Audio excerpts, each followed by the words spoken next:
ഇബ്രാഹീമിനോട് അദ്ദേഹത്തിന്റെ നാഥന്റെ കാര്യത്തിൽ തർക്കിച്ചവനെപ്പറ്റി നീ അറിഞ്ഞില്ലേ? അല്ലാഹു അവന് ആധിപത്യം നൽകിയതിനാലാണ് അവൻ അതിന് മുതിർന്നത്.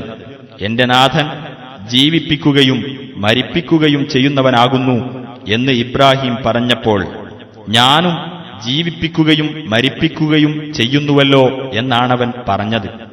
ഇബ്രാഹിം പറഞ്ഞു, എന്നാൽ അല്ലാഹു സൂര്യനെ കിഴക്കുനിന്ന് കൊണ്ടുവരുന്നു, നീ അതിനെ പടിഞ്ഞാറ് നിന്ന് കൊണ്ടുവരിക.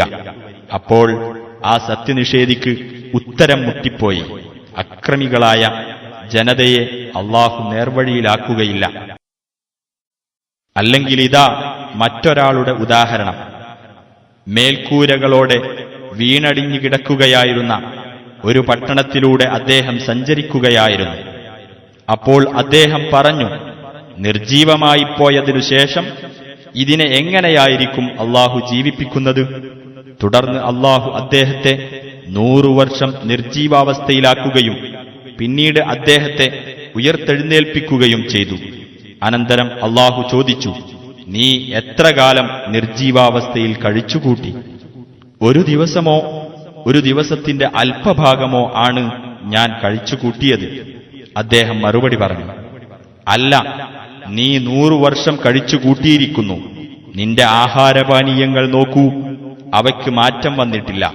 നിന്റെ കഴുതയുടെ നേർക്ക് നോക്കൂ, അതെങ്ങനെയുണ്ടെന്ന്. നിന്നെ മനുഷ്യർക്കൊരു ദൃഷ്ടാന്തമാക്കുവാൻ വേണ്ടിയാകുന്നു നാം ഇത് ചെയ്തത്. ആ എല്ലുകൾ നാം എങ്ങനെ കൂട്ടിയിണക്കുകയും എന്നിട്ടവയെ മാംസത്തിൽ പൊതിയുകയും ചെയ്യുന്നുവെന്നും നീ നോക്കുക എന്ന് അല്ലാഹു പറഞ്ഞു. അങ്ങനെ അദ്ദേഹത്തിന് കാര്യം വ്യക്തമായപ്പോൾ അദ്ദേഹം പറഞ്ഞു, തീർച്ചയായും അല്ലാഹു എല്ലാ കാര്യങ്ങൾക്കും കഴിവുള്ളവനാണ് എന്ന് ഞാൻ മനസ്സിലാക്കുന്നു. എന്റെ നാഥ, മരണപ്പെട്ടവരെ നീ എങ്ങനെ ജീവിപ്പിക്കുന്നുവെന്ന് എനിക്ക് നീ കാണിച്ചു തരേണമേ എന്ന് ഇബ്രാഹിം പറഞ്ഞ സന്ദർഭവും ശ്രദ്ധേയമാകുന്നു. അല്ലാഹു ചോദിച്ചു, നീ വിശ്വസിച്ചിട്ടില്ലേ? ഇബ്രാഹിം പറഞ്ഞു, അതെ, പക്ഷേ എന്റെ മനസ്സിന് സമാധാനം ലഭിക്കാൻ വേണ്ടിയാകുന്നു. അല്ലാഹു പറഞ്ഞു, എന്നാൽ നീ 4 പക്ഷികളെ പിടിക്കുകയും അവയെ നിന്നിലേക്ക് അടുപ്പിക്കുകയും അവയെ കഷ്ണിച്ചിട്ട് അവയുടെ ഓരോ അംശം ഓരോ മലയിലും വെക്കുകയും ചെയ്യുക. എന്നിട്ടവയെ നീ വിളിക്കുക, അവ നിന്റെ അടുക്കൽ ഓടിവരുന്നതാണ്.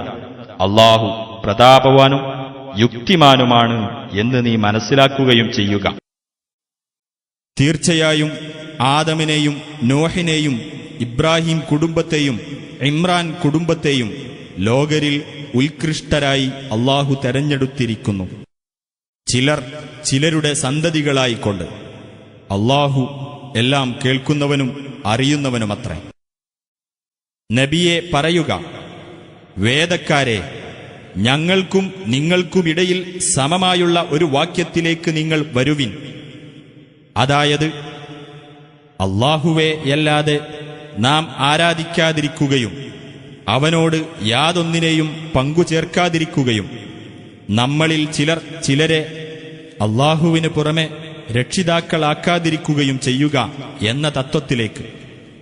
എന്നിട്ട് അവർ പിന്തിരിഞ്ഞു കളയുന്ന പക്ഷം നിങ്ങൾ പറയുക, ഞങ്ങൾ അല്ലാഹുവിന് കീഴ്പ്പെട്ടവരാണ് എന്നതിന് നിങ്ങൾ സാക്ഷ്യം വഹിച്ചുകൊള്ളുക. വേദക്കാരെ, ഇബ്രാഹീമിന്റെ കാര്യത്തിൽ നിങ്ങൾ എന്തിനാണ് തർക്കിക്കുന്നത്? തൗറാത്തും ഇഞ്ചീലും അവതരിപ്പിക്കപ്പെട്ടത് അദ്ദേഹത്തിനു ശേഷം മാത്രമാണല്ലോ. നിങ്ങളെന്താണ് ചിന്തിക്കാത്തത്? ഹേ കൂട്ടരെ, നിങ്ങൾക്ക് അറിവുള്ള കാര്യത്തെപ്പറ്റി നിങ്ങൾ തർക്കിച്ചു. ഇനി നിങ്ങൾക്കറിവില്ലാത്ത വിഷയത്തിൽ നിങ്ങൾ എന്തിന് തർക്കിക്കുന്നു? അല്ലാഹു അറിയുന്നു, നിങ്ങൾ അറിയുന്നില്ല.